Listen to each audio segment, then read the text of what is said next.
This video is just to tell you about the long year in the life of Saffron.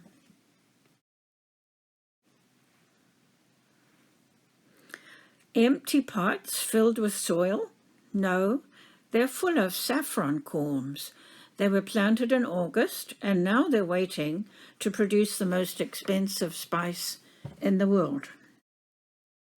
Late September, and now some rains have come, and suddenly you see them, tiny shoots emerging from your well-drained soil.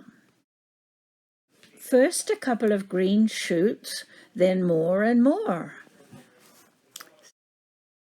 Inside a protective sheath, the first delicate mauve flower all of a sudden appears.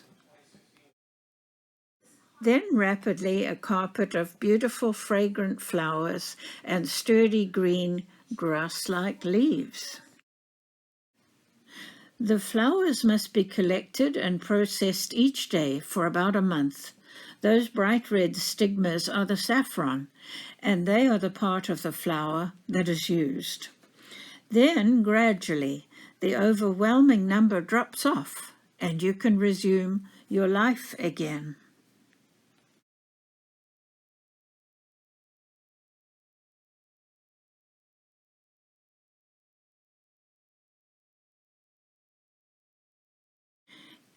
Here's a collection from the day. Here are the flowers after the stigmas have been removed. See the yellow tail at the bottom of the group of 3? Got to take that off. Now you see the yellow tail removed. And the threads are ready for processing. And this is the saffron after it's been processed.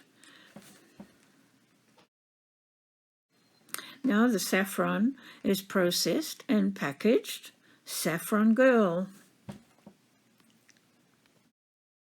The leaves keep growing, and they are so vigorous there are no weeds.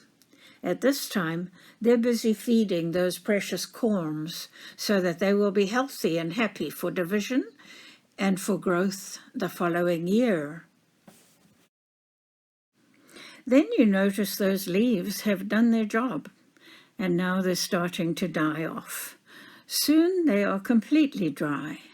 Mission accomplished. Now you can dig them if they've been in the ground 3 or 4 years, but you don't have to. Now the corms are cleaned and graded according to their size. The final step is carefully packaging the chosen corms.